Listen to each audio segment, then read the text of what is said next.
Alrighty, thank you all for coming. I'm Summer, I'm the curator here at the museum. Before we get started, everybody please take a second to turn off or silence your cell phones so we don't have any distractions. I have just a few announcements before I hand it over to the students. So our Cottages and Courtyards tour will be on Saturday, April 2nd from 10 a.m. to 4 p.m. and will be followed by an after party called the Spirit of Spring at the Addison. So there's still a little bit of time to get tickets for that. And then our annual golf tournament will be on April 8th. There's information about both of these events at the table by the door. And for our museum members, the museum's annual meeting will be on Monday, March 28th at 5 p.m. here in Baker Hall. So feel free to come to that. As for upcoming programs, our April Brown Bag Lunch on the 6th will be with our education director, Thea Seagraves, who will discuss the history of African Americans in Northeast Florida. And then our April 3rd on April 15th will be with Steve Knoll, who will discuss the history of human interaction with water in Florida. Dr. Knoll is the lead scholar for the Waterways Smithsonian exhibit, which will be exhibited at the museum this May through a grant funded by the Florida Humanities. So that's it for my announcements, but switching gears to tonight's event, you probably all know that this is the student exhibit. We have a student exhibit every year that's curated by a group of local high school students. So I'd like to recognize them before we get started. And I'll now hand it over to them to introduce themselves and then introduce the panel.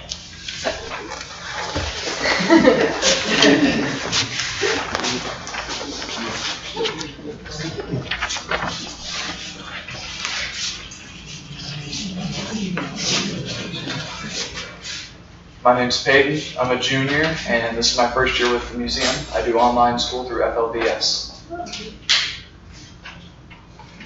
I'm Dawn. I'm a 9th grader at Alumni High School, and this is my first year with the museum. I'm Abigail, and I'm a 9th grader at Fernandina Beach High School. I'm Stephanie, and I'm a 10th grader at Fernandina High, and this is my first student exhibit.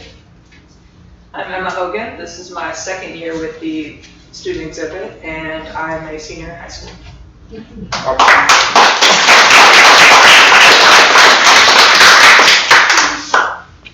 Our panel here tonight is comprised of the alumni from Fernandina's Peck High School, Yulee's Bryant Academy, and Callahan's Pine Forest Community School. We'd like to thank the panel for participating tonight.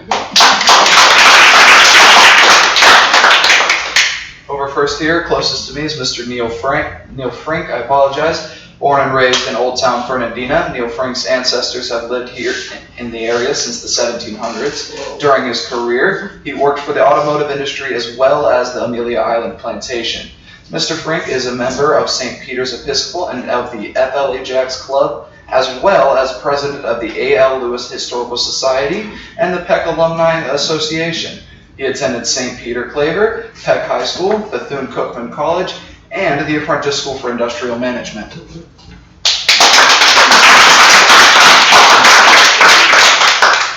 And seated next to Neil Frink is Mr. Gary Jones. Gary Jones Sr. attended Pine Forest Community School in Callahan from 1961 to 1968. He later graduated from West Nassau High School, Callahan in 1973.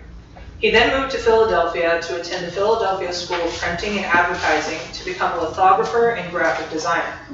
After retirement in 2019, Mr. Jones moved back to Callahan and is now the owner of Curated Graphic Products.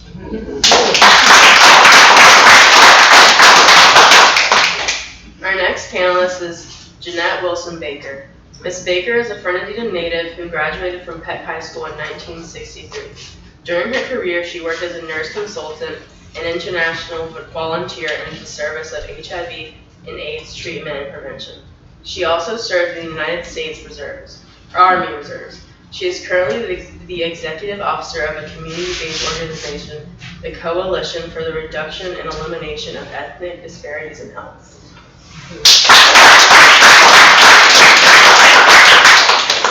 And our final panelist is Irvin Gilliard. After attending Bryant Academy and graduating from Peck High School in 1965, Mr. Gilyard spent 4 years in the United States Air Force, received an AS degree in marketing and an AA degree in business administration from what is now Florida State College at Jacksonville. He worked 24 years at Packaging Corp of America in Jacksonville as production planner, storeroom supervisor, and shipping supervisor. He retired from West Rock Container Division in Fernandina Beach after 21 and a half years of service in the shipping department.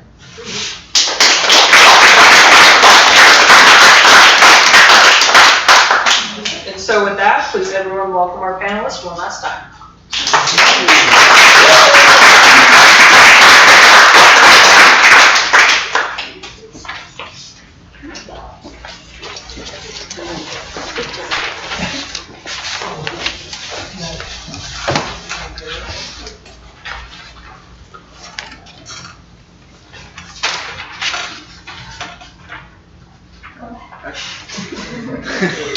So what was the culture like at the school for you guys, whichever ones you attended? Ladies first. The culture when I was in school, like I said, I graduated in '63, it was like a family.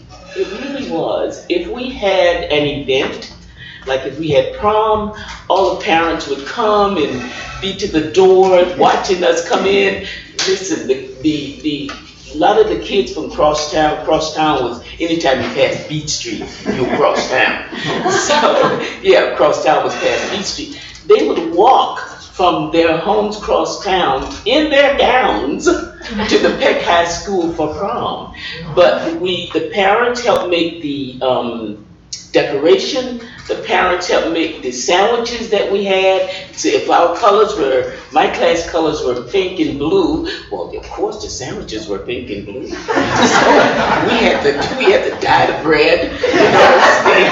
Everything was done in a family way. So the atmosphere was basically family. That's actually what it was, because you couldn't do anything without the people that surround that school, and that's what made it, work for me.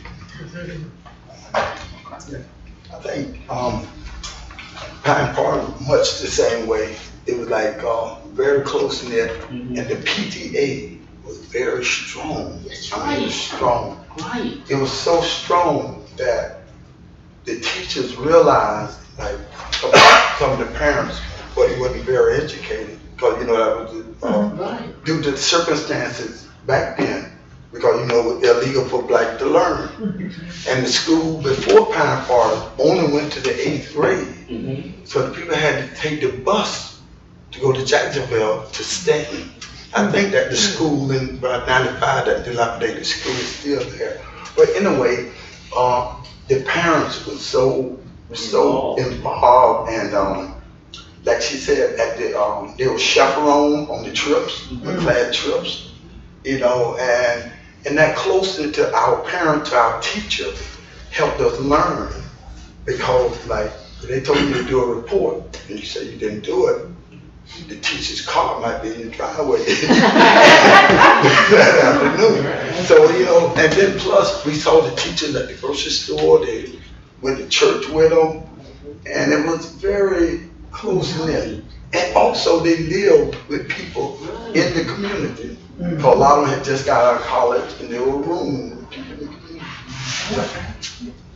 It was pretty much the same way at Bryant Academy, as there, and Yulee was considered, in the country. But, and we were country people, and we lived a country life. But as I said, the parents and the teachers, they just meshed. And I don't know if there was some formula or something that they gave the teachers before they hired them, but I mean, they just all was on the same page with the principal. Like, cause he had set guidelines and how, where a vision is where he wanted his teachers to be for the students, and they followed that. And he had the parents, almost eating out of his hand, because he had the students' best interest at their heart. And the parents then, they wanted the students, their kids, to have a better life than what they had. So they encouraged you, and like I said, you know, he wasn't gonna get away with anything. So if you act up at school, more than likely, they didn't have telephones like they do now, but the word would be get home probably before you did. Well, growing up in Old Town was a little bit different. We're talking segregated times, but Old Town, we did a lot of things together with a lot of families, black and white, except we were school together. We fished together, we played baseball together, we swam in Egan's Creek, which was long before the bridge. The bridge, to me, just messed up the whole stuff out there. You know, we used to, alligators in there, they go up the creek. Nobody during my time was ever bitten by an alligator. But most of the people in Old Town were Catholics.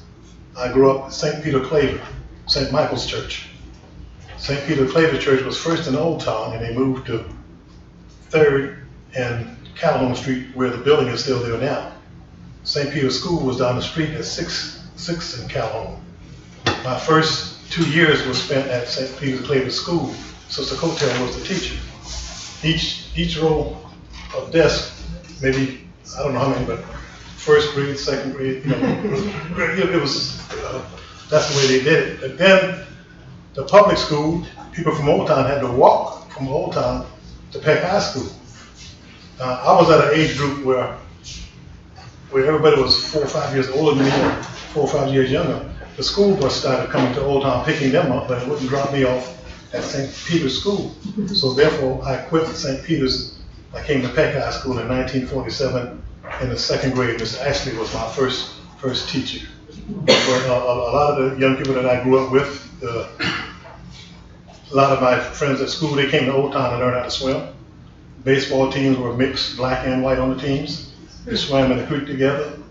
Right in front of Fort San Carlos, we used to take our boats and go out there, and at high tide, we'd dive and dig in the mud and bring up clams. And we had different parties out there. It was just I have a saying that sometimes we got what we wanted, but we lost what we had. And so many instances that happened. But I enjoyed Peck High School. I say that's where I got my bread and butter, Peck High School. They taught us how to read and write, count, and to be friends. And so I played football and baseball outside of Peck, softball at Peck. And my most grateful and thankful days were spent at Peck High School with the teachers that I had. And I thank every one of them. They taught me how to read and write and to count and to think for myself. Now, go ahead. Anything else? I can go with that. I think you pretty much covered the teachers. What was the condition of the schools like? Did you enjoy it there? Well, I mean, they kind of just answered. Well, I mean, yes, but you know, what was the condition of the schools like? Well, remember, Peck High School is still there. So that meant Peck High School was a good school.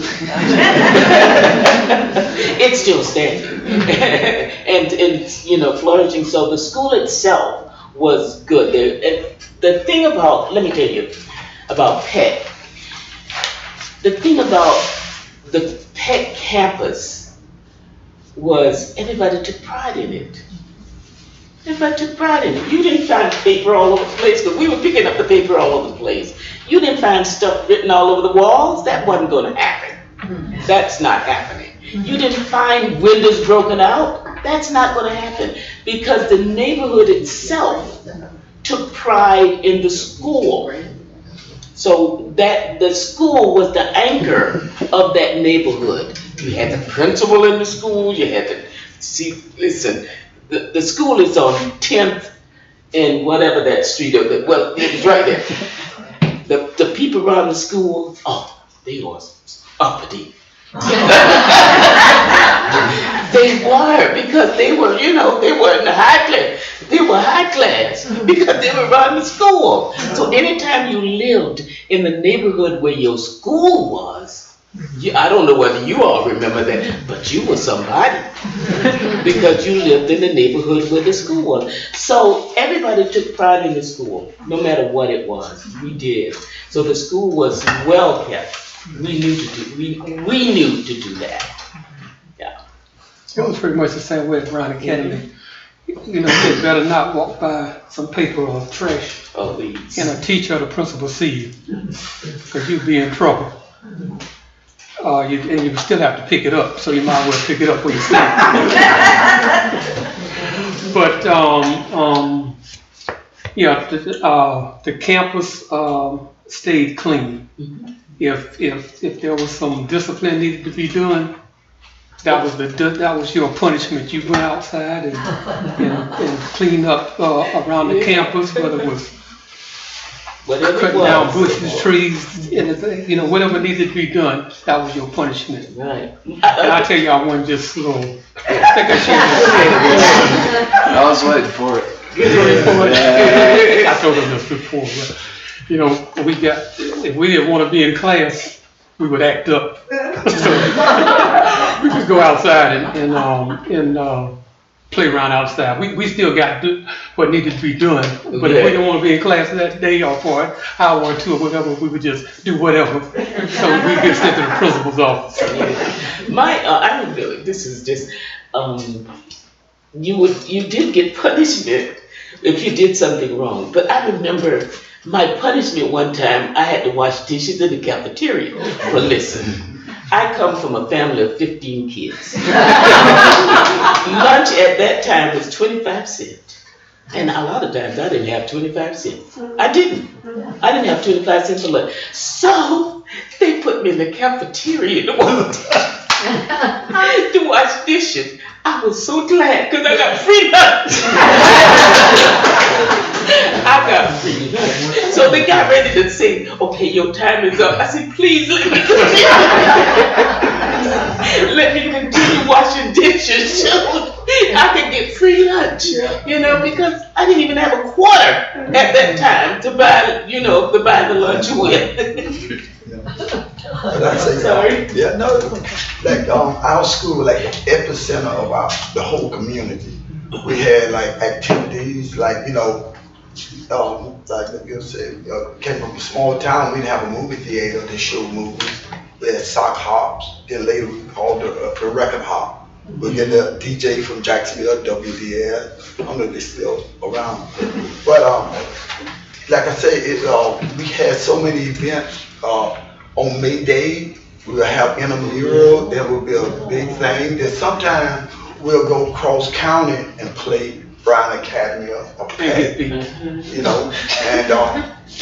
like for the basketball team, that was it. You dreamt of, you watched the big boys that played ball, and you dreamt of, being one of them. And I remember us being Peck High. I know you want to say but I was just like, I didn't feel it. That was like the Eagles beat Dallas, But I tell you, And different time, and different era. And the teachers, what he referred to with the teachers, was like they gave us so much love. Yeah. They knew, they were very educated, so they knew what, like what we didn't know, even what our parents didn't know, and they knew what we were up against. They had to do more with less, because the books we got were the pass me down books from the white school. And 5 names in it already. Yeah, exactly. Yeah, we didn't recognize none of the names. So we knew it, even when we got 2 shots, back then, they reused the needles. And we would always get shots after the white school. Had their shots. But we got along. During this summer, we had white friends we played with. Then when school started, they'll go off. And then at school end, we'd be almost looking down the road. I know one friend in particular, with time to eat, we say, you want to eat? He always say no. And one day he said yes. He never say no again. And that's the type of relationship. Like I said, we had good white relationships, because a lot of parents had worked for some of the people. It was a beautiful experience. Some ways I miss. Oh yeah, I think that's a really miss for a lot of the kids to not experience the camaraderie that was at the predominantly black schools, historically black school. I think they missed a lot, and I think sometimes people got the wrong impression that blacks wanted integration. That wasn't true. Blacks wanted equality. That's what blacks wanted. Integration was not what we were after. But if you're going to get a book that's already had 5 names in it, if you got a chemistry lab that has 1 microscope, if you got the stuff that you needed to compete in the real world you weren't getting, then integration was your only next step. It wasn't the step that was wanted, but it was the only next step that we could have so that you could compete. But one thing that the teachers taught us when we were in school was that you were going to have to be 110%. Because if you were 100%, you were not going to get the job. That's the way it was. You were going to have to be. So I don't think now kids get that. I really don't. I don't think they get that you have to do this to do this. You know what I'm saying? I don't think that they are getting that foundation that we got when we were at a segregated school. And we knew that if the teacher said, you're not going to be anything, we were going to prove them wrong. Now, if you tell a child today you're not going to be anything, they believe it. They believe that. But we knew better then. We knew what they were doing for us. We knew that they were actually challenging us to be better when they said that. It was a challenge. I'm going to challenge you to do better. And we knew we had to jump high. I always tell my kids, every generation wants to be better than the other generation, but I told my kids, you're going to have to jump high to be better than me. And I meant that because I was going to propel myself so that they were going to have to jump, because you end up being better than your parents. So for your kids, you're going to have to say, you're going to have to jump if you're going to be better than me. Yeah.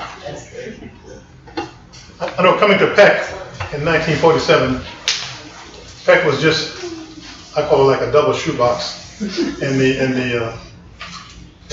William A. State Auditorium was there. But all of the extensions that you see on Peck, if you stand on the 10th Street side, the 11th Street side, you can see the difference in the brick. That all came under A. Quinn Jones Jr., including the gym. And they had 2 buildings with the elementary school plus the cafeteria at the south end. There was a canopy walkway that you walked across to get there. It was an outdoor court there in Peck when I came, right outside on the northwest corner of Elm in the 10th Street. First it was clay, then it was cement. And the neighbors, people built that, and they had a big fence around it, or a wooden fence, maybe 1 by 12-inch boards. And then you're playing basketball in the wintertime, and they had 55-gallon drums filled with wood to heat you in the different corners of the basketball court. We didn't get the gym until 1956. That's when the gym opened, the Peck Gym. Now on the 10th Street side there, we had the wood shop, we had the economics room, we had a science and a business room upstairs, I think there was. And on the 10th, Mr. Holliday and Miss Nettie Dove, and then Miss Fisher. Miss Kennedy was the home ec. Mr. Holliday was the wood shop in charge of that. Plus he taught math also. Then on the east side of the building, there's 3 or 4 rooms there too. That's not now the Episcopal daycare now, but that all came under A. Quinn Jones Jr. He came to Peck. We had the first female principal, Miss Edith T. Thurston. She came, I think, in '48 when Professor Nixon, he had to leave town for some reason, another job, whatever it was. Anyway, he left, and Miss Thurston was named the principal. Then Aquin Jones Jr. came, and he was very demanding. I mean, he had a way with the English language that a lot of school teachers didn't understand what he was talking about. he was dressed suit every day, and he attended. They tell me I know he went to the school board meeting, but they say he never missed one. And he took some of the parents with him. But he really got Peck High School on the ball. Peck High School was not accredited until he came there. And that was his goal, to make Peck an accredited high school. Back then, see, the school went from first right through 12th. We didn't get a band until I was 8th grade, I think it was. I played in the band, and I played football. And we used to go down to the shrimp boats and get fish and shrimp and have fundraisers selling fish and shrimp dinners to people, and some of the family would bake pies, sweet potato pies mainly, maybe a peach pie here and there, but mainly sweet potato pies. And that's how we raised money to buy our instruments and stuff for the band. And that was a big thing. Then Coach Johnny Robinson, that's the band leaders from your school, father. He was the first coach at Peck. This is late 40s or maybe early 50s. I don't know what. And then I don't think the football team was too successful. The basketball team was pretty good. But then we had another, J.C. Calhoun. J.C. Calhoun was the Florida A&M first All-American football player. He came and coached at Peck. And he started the football team on the road for being better, gave you some pride. But we didn't win the championship until Nelson Paul Williams came. Nelson Paul Williams was born and raised right here in Fernandina. On the 8th and 7th Street, I think it was his family, 5 boys and 2 girls, I think I'm right on that. But his family was all of the boys were military people, Marines, some went to Navy after the Marines. And Nelson turned the program around, and my class, I left in 1959, we were the only championship football team that Peck ever had up to that time. But we've always had a good basketball team, 2nd, 3rd in tournaments all over the state, in our division, that is. And I think I said that we didn't get our first new school bus until, I want to say 1956. All the other time, the school bus was hand-me-downs. They go out to play, maybe go to Callahan, maybe go to Brunswick or Woodbine, school bus break down on the highway. But we got a new bus, and I think it was, I want to say 56, maybe it was. But we fought, and all of our equipment for our football team was hand-me-downs from the white school. And when Nelson Williams came, he changed all of that. We hustled and sold stuff and had raised money through the thing to buy new equipment. He said, that's no more hand-me-down stuff. And he turned the whole program around. Nelson Paul Williams. And I really enjoyed Peck. I got to meet a lot of people, a lot of good friends to this day. There's not many. Peck closed in 69, I was. Yeah, 69. There's not, and I left in 59. There's not many of us that I know that's still living, but we enjoy it. I remember when we first got the first black deputy sheriff in modern times. His name was Jerry Maddox, and he was killed, I think, in 53, right on 8th Street there. And he also was a Boy Scout, what's called commander, I think, Boy Scout leader. Yeah, he was from First Baptist Church. And after he died, then we got Mr. Telfair. But Sheriff Youngblood, we had school crossing guards, but Sheriff Youngblood changed that. He made us junior deputy sheriffs. Gave us badges. I think the badges might have been gold just to give us a little flair. And he gave us a pencil and a little pad. And my corner was 8th and 8th Street. And he said, if anybody run by you when you tell them to stop, you write the tag number down. And they would go after them. They would really go after them. But we had a good time at Peck, ups and downs, but all in all, like when I left school, somebody told me, said, don't forget where you got your bread buttered. There was some struggles during those times, yeah. But I think it made you stronger. You didn't want your children or generations coming behind you to go through what you went through. And although, you wasn't treated fairly or equal, but it just, to me, it just put that drive in you to make you want to do your very best. And like we've said, you had the teachers and you had the parents pushing you. We had to walk probably about a mile to get to school. The only time you rode the school bus, if it was raining. If it was cold, you still walked. You walked to school, you walked from school back home. And if maybe for the real cold, you might get to ride the school bus. But otherwise, You walked. you walked. I walked up block and was late every day. And they only had, it was at that time, it was only one school bus. It started up in Leslie. And it stopped in Sand Hill and Yulee. Well, not Yulee, it stopped in Sand Hill. Leslie and Sand Hill. But by the time it really got to Yulee, it was full, so it wasn't too much room for you anyway. The times we rode, we had to stand up. And now, you probably get in trouble if you sit up on the school bus. But those times, they were not so good, but I think they made us a better person. Yeah, not so good is, if you're going through something at that time, I didn't know it wasn't so good. You understand what I'm saying? Yeah. I mean, my experience, I can look back at it and pick out the negatives.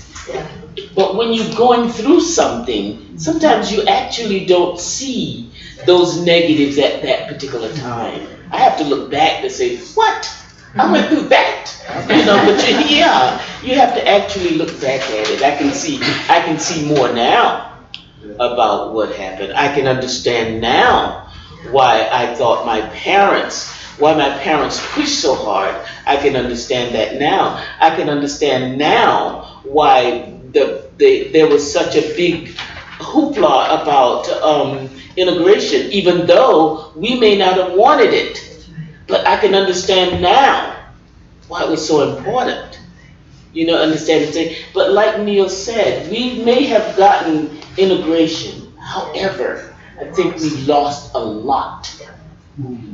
I think a lot was lost doing that time, doing integration. I really do. I think one of the things that was lost to me is that I appreciate white people that helped black people, but it's a difference between helping knowing how it is to be black. You can help me all you want, but you still don't know what it is to be black. And we knew what it was to be black and look at things and say, why is it this way for this person and that way for this person? So and that was a lot of, there have been white people that have really been a blessing to black people for the cause. Of course. And I look at people as people. It's good white people, it's bad white people. It's good black people, it's bad black people. So to me, if you prove to me that you're a good person, I'm good with you. I don't care what color you are. You're a good person, you treat people good and all. But it's still not the same helping black people and being black. I want to make sure that, and I'm just saying, I don't know what to take over, but everybody must be out here got a question. I'm talking about all of the panel. Yeah, and We have about 13 of them, but it's okay. I wanted everybody to make sure that everybody get a chance to ask their question. We came to hear from you. Yeah, okay. I know when Peck first got a band was in 1958. Our band director was Mr. Clarence Simmons. And I wanted to blow the saxophone. He said, no, I need a cornet player. So I got two or three sax. I said, okay. So it didn't matter again. So I started naturally when you learn the trumpet, the cornet, French horn, the sousaphone, any of the three keyed instruments like that. It wells around you very well. But anyway, well, our majorettes and the young ladies, they didn't have any experience on what majorettes do this work with the band, because we had no, and one of the white girls from Frederick Beach High, one of your most famous graduates, on her own volunteered and came over, I don't know how many days a week, because the band was doing something separate from the majorettes, and there was Molly Gentry. And she came over and helped the girls all she could, and they appreciated that, and because she was the head majorette at Frederick High School, I think at the time. Yeah. And she came over and helped them a lot. And we also had I wasn't a part of the jazz band, but the jazz band that they had, some of my classmates were, and Frederick High asked them to play for them. They used to have the dances out near the fort. There was a place called a Jetty Lodge. That's where they had the dances. And so my best friend in high school, his name was Ted Holmes, he blew the sax. And his mother got a phone call from somebody and say, if you so-and-so's come out to the Jetty Lodge, what we gonna do to you? And it was a very racist phone call that they got. She immediately called Sheriff Youngblood. Sheriff Youngblood came to the house and told her to tell the man to get ready. And he and his deputies took him out to the Jetty Lodge and brought him back home. Yeah, I'll never forget that. Yeah. One thing that's different now for a lot of young kids is, I remember in school, you could be a cheerleader. You could be in the band. You could be all those things. That is not possible for a lot of young people today. It costs too much. Yeah. It costs too much. So that experience is not something that the average kid can have anymore. That's an elitist something now. It's not something that the average, but it's where we were, you had the opportunity to be in the band because the instruments were passed down. I had the opportunity to be a cheerleader because I wore a Willie Peterson uniform. It was too big for me. I picked it up and you had an opportunity to be there. But the young people today are not going to have some of the experience that they should have in high school because of costs. It's not going to be available for the average child, and I don't think that's a good thing. I really don't. I think every kid in school should be able to experience some of those things that they want to do in high school. If you want to be a cheerleader, God, leave. You got to pay to go to camp. You got to pay to go to this. The average parent can't even afford that for these young people anymore. So for me, that's a loss for the young people. That's a big loss. One thing I'll have to say, like, going to Pine Forest, Mr. Emmett Copley, I can't leave here without mentioning his name. Matter of fact, he went to Peck. And what he did, like she was referring to the thing they did for us, he brought us over all the way from Callahan to the pool or Elm Street Recreation Center to learn to swim. See, we couldn't swim in the pool. They'll run us out. And so we would have to swim in the swimming hole, like say, running the snakes out. I mean, like say, God take care of fools and babies. We wasn't babies. They took care of, it's just a baby, I got bit. And learned us how to, taught us how to swim. And baseball, we had a little team called the Jets. And we were just so proud. And it was just volleyball during the summer, we'll have summer school.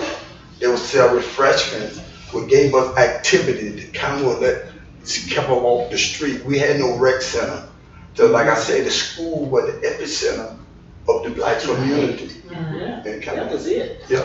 And when Peck closed down, the community began to go down. When Peck closed, because Peck was actually, and I don't know whether that happened in but Peck was actually the glue for the community. Peck was actually the glue for the people, for the black community itself. If you had a homecoming, especially a homecoming game, if you had a homecoming game, everybody had on blue and gold. There was nobody out there. My mother was going to have on blue and gold. Everybody had on some blue and gold. They had the blue and gold corsage. Everybody, your big blue and gold hat. Everybody, because, like I said, Peck was a community, not Peck is a building. Yes, That's all that is. it's a building. That's all that is. But Peck actually was the community. That was Peck. And that's probably was all of these schools. All of these schools, what they were building, but the community is actually what Peck was. So when Peck closed down, as far as pulling it out and now you integrate it, the community began to fold. Yeah. Like those teachers, they loved us. So what I'm saying, they don't, slight on nobody. But if I teacher know us, they didn't have the same feeling, the same affection for us, Sorry. Yeah, you're fine. I know, he was saying about walking to school out in Yulee. In Old Town, when the bus came, I catch the bus to Peck School, but I had to walk back. Sometimes you walk 14 Street, sometimes you walk through the mill, sometimes you walk down the railroad track. If you got lucky and the train was coming, you could catch the train and go on. but we mostly walked back from Peck if you had other activities after school, because the school bus only dropped off at a certain time when the school was out. But I've always had little odd jobs, and that's what I did. So I had to walk from Peck the whole time. At this time, we're going to open up and if anybody in the audience has questions, go ahead for the panel. Were any of you in the class that integrated into Bernardino Beach High School or any of the other high schools? Yes, I was.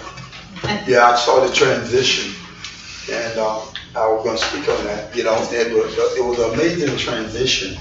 It was much more peaceful than we expected. It's a thing about human nature. It's like, once you get to know people, you have a different feeling. Once somebody makes somebody else, or the other person, or them, or they, that's the problem. It's us, And the same thing happened in Philly up there.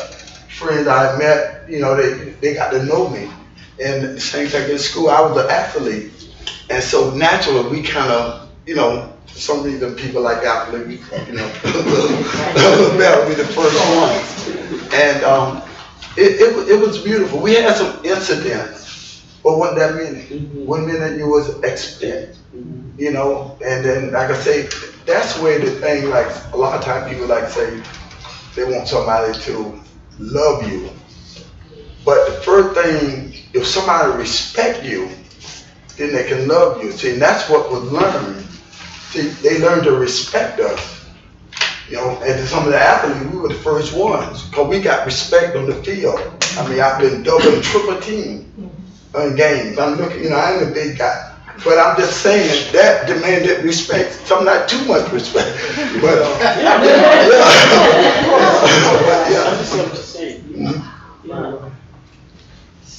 What happened to the teachers at Peck after it closed? Did they get jobs elsewhere? Some of them went to Bernardino Beach High School. They did. So they integrated the teaching staff too. Does Orange City go? Very few. Yeah. Some of them was. She was a part of the transition, Part of correct? the transition. 69? You went to, yeah, she was a part of the transition. But it's a lot of them were like anything else, out of a job. Something that hurts me is, I know, you still got Peck High, or most of Peck High, and you still got Pine Forest, the gym is still there. But see, with Bryant Academy, everything is gone. There's no buildings from Bryant Academy days. And I don't know whether, I didn't actually see this, but this is what I was told. Across the front of the school, they had Bryant Academy. And when they did integration, someone told me that someone went out there and got a rope and just pulled a sign down. And again, like I say, there's not one brick from Bryant Academy days. And that was an institution. Mr. James Bryant was the principal for most of Bryant Academy existence. I think it was opened in 1950 and closed in 60 something. Might have been 69. But now you know it's Yulee Elementary now, and or Yulee Middle. But nothing to let you know that that Bryant Academy was there. But what the superintendent, Dr. Burns, did, she let us put a historical marker there. So there's an historical marker on the campus. Very good. The Pack Parks as well, raise money and put a marker so that we remember, about future generations, as we tell the stories, we got a lot of stories to tell. That we were here. Do any other audience members? Why did Peck close? Integration. They say, well, why that building wasn't used? They used it for a little while, from what I'm saying, because other schools are overcrowded. And in fact, Erving Bean told me he attended classes at Peck because where he was supposed to go was overflowing, and so did T-Rays, the guy that had the restaurant. He and his wife attended Peck. For whatever reason, I don't know. I wasn't here. Hey, before they built I know I'm not on the panel. Before they built the automotive shop at Fernandina Beach High School, they used Peck High School as the elementary building was used as the automotive shop, the refrigeration and repair. Mr. Bean was one of the instructors over there. And Ms. Corbin Kennedy did home economics over there. So the school was so overcrowded until they had to do something with everybody. So they sent as many people as they could back to Peck High School on half a day schedule. But rather than integrating Peck, they would rather send everybody over to an overcrowded school. Well, I have to tell you, they tried, and Shirley's sitting here, she was there with me. They tried integrating Peck. They sent us white teachers, white aides at the time, but they couldn't make the white children come. Right, that's what it was. Okay, so since they couldn't make the white children come, the only thing left was total integration. And mind you, the white teachers we had were displaced when they closed Peck High School. Not only was, I was calling his name, Charles Albert, taught science at Peck High School all my life. But he was not good enough to teach science at Fernandina Beach High School. They sent him to Fernandina Beach Junior High School. All our coaches was displaced except one. Well, they sent Miller Williams to Fernandina Beach High School to be an assistant coach. Well, they wasn't having it. So we fought the community, that close-knit community that always ran Peck High School, made sure he had a coaching job. But all our teachers were displaced. We had probably 5 teachers that went to Fernandina Beach High School with us. But like you said, it was an experience. We didn't have very many incidents. We had the good white people, we had the bad white people, and we had the real bad white people. I was there, I know. Okay, so, but it was an experience, and it gave me a different perspective on life in general, because I realized that my parents had sheltered us. We didn't have a clue. It's right. Okay, so, but it was an experience. It was. I mean, you could live in Fernandina. You wonder how you could do it, but you can live in Fernandina and be sheltered because I think our parents knew the danger that we sometimes would face. I remember there was a Ku Klux Klan parade down 8th Street. Of course, we could see it because our house was on Elm, all the way down with the recreation center. So you can look down the street and see the white hoods and all passing by. But we were not allowed to go down there. Oh no, they knew that the problems that we were having. So a lot of the black kids actually were sheltered. They were protected. Our parents actually, we didn't know why we couldn't go this place, why we couldn't do that, but they were actually protecting us. So we were a sheltered crew. And that's something I was curious about, because when you were graduating from high school was the time when Martin Luther King was in St. Augustine, and I know that high school students from Jacksonville and St. Augustine marched.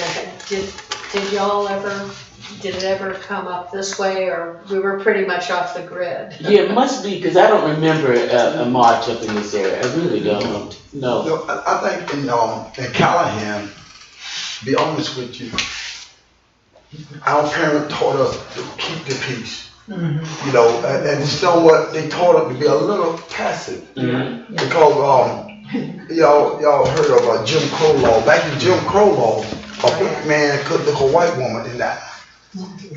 They would get beat up. When you talk to a white woman, you had to look up or down. You know, you couldn't look really. And the word got back, you'll be beat up. So we want to get home to our family. You know, it ain't a matter of winning the battle.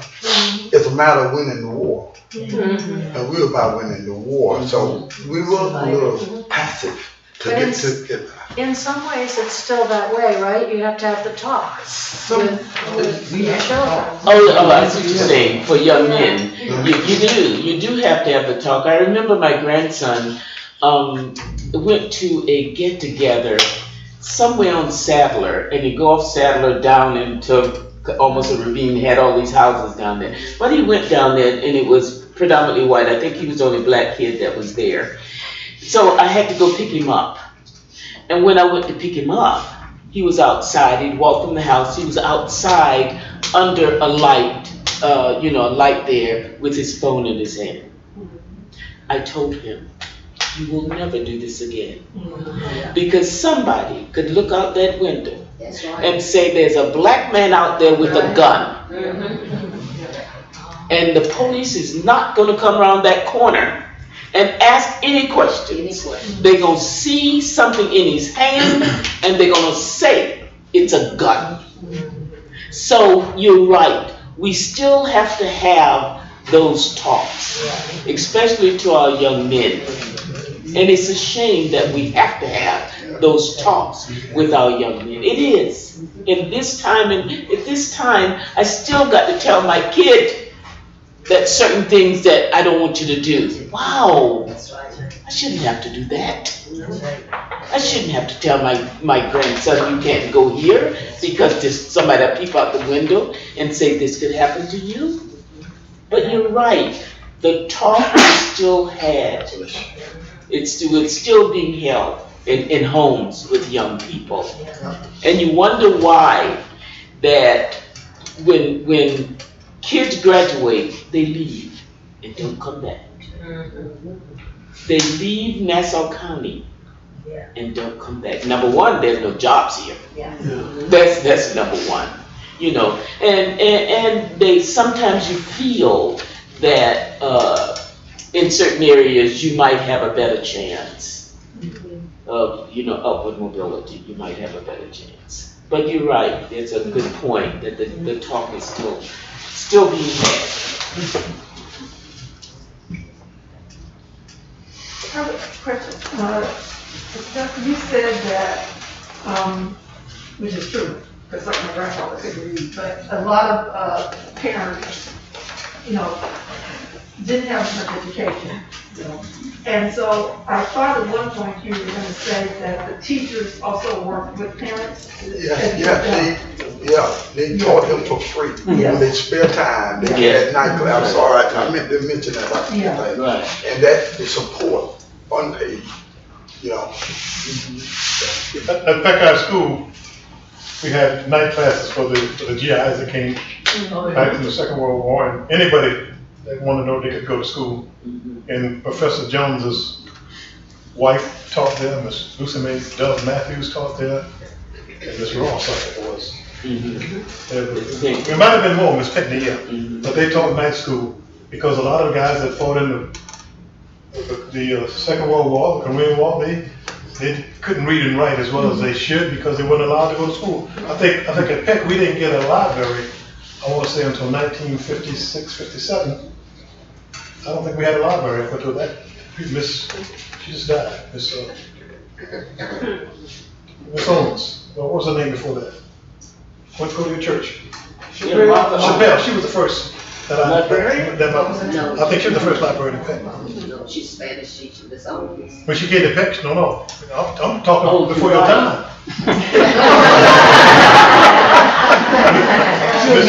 Miss Chappelle came to Peck High School. She had the library. Now she might have taught another subject, but she was in charge of the library. I'm going back in there. See, I finished school in '59. When did you finish? 65. She didn't come until she had the graduation class of '63. That was her first graduation class. She might have had the class. But she was we can talk about that later. But I can give you many reasons, and she was there. Then she might have left and come back, but she was there. I'm from St. Louis, Missouri, and my parents both went to small towns. They're from the country, actually, outhouses.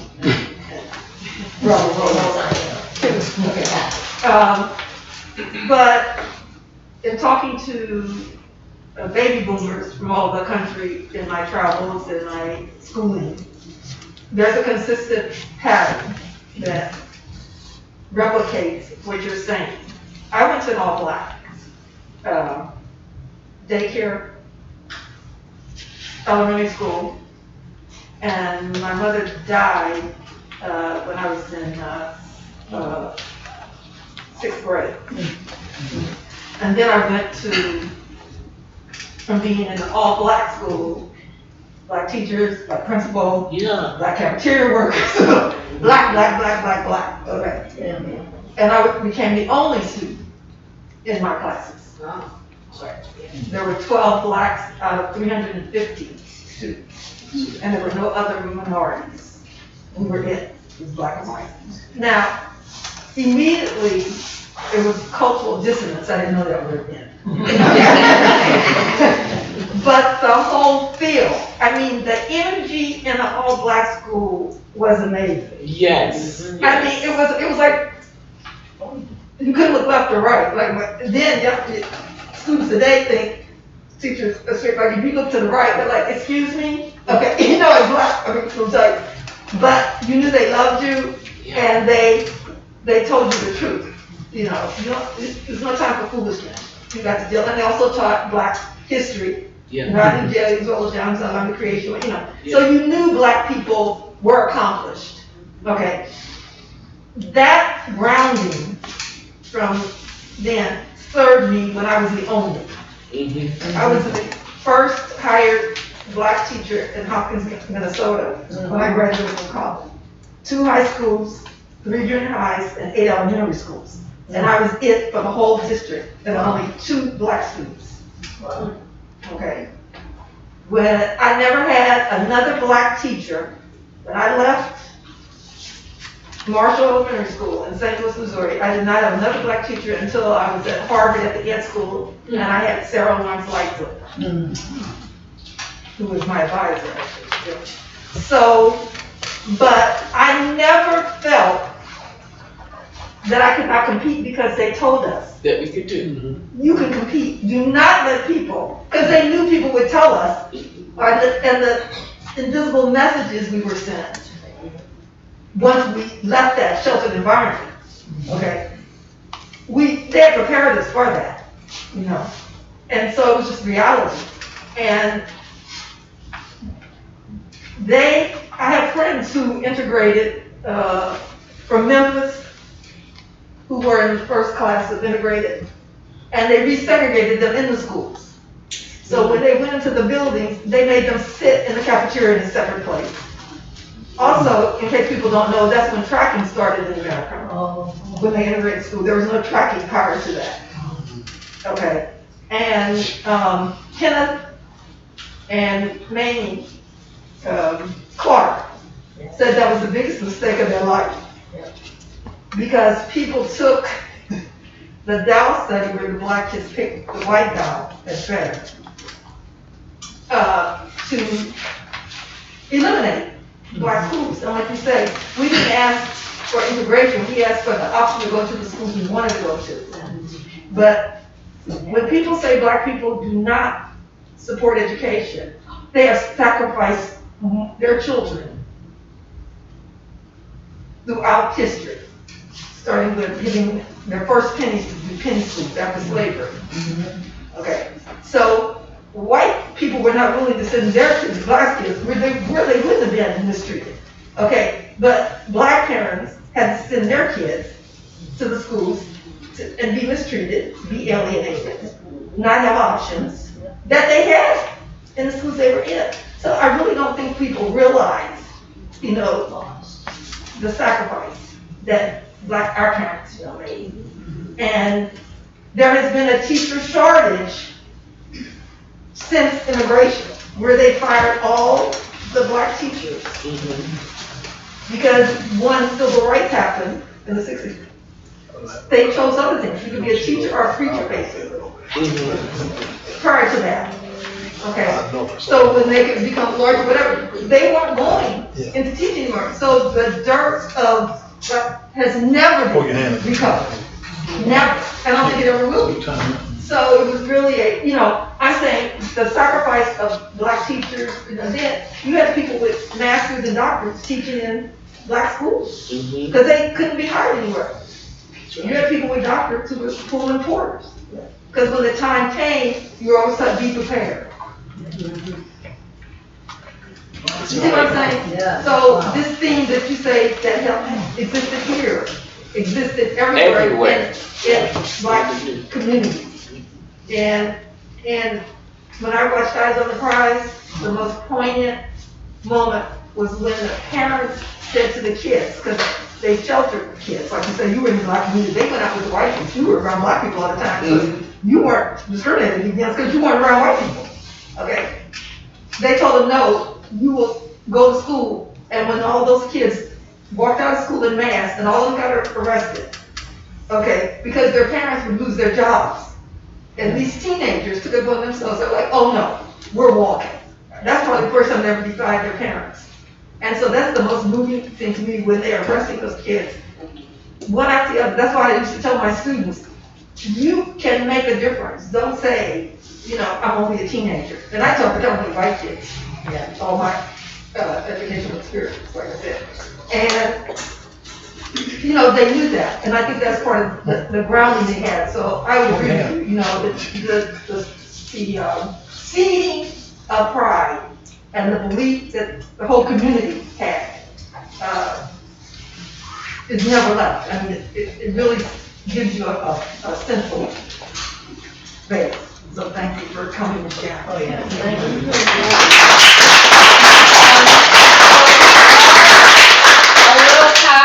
7, but does anyone want to share a little wrap-up comment before we go downstairs to the exhibit?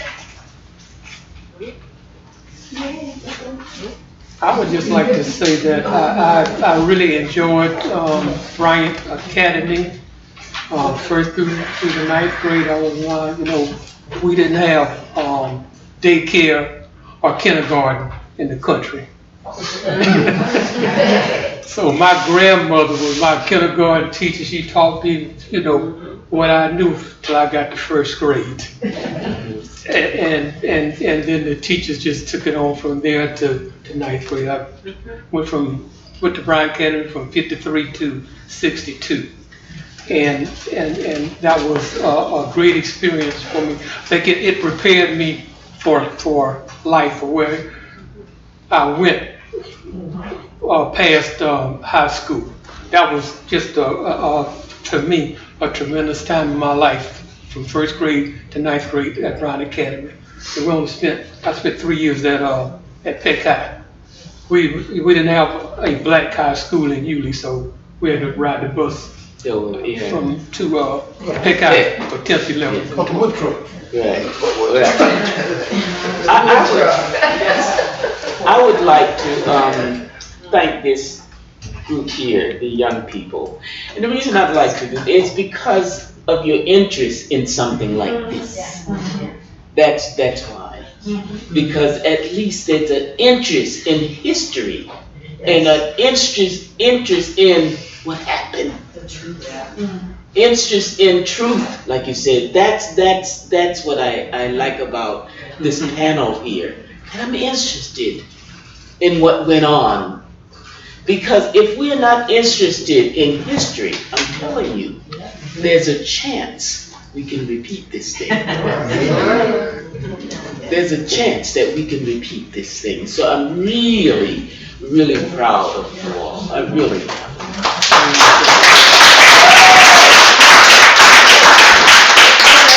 Thank you so much to the panelists, and thank you to the students. So now we will all go downstairs for the reception and exhibit viewing.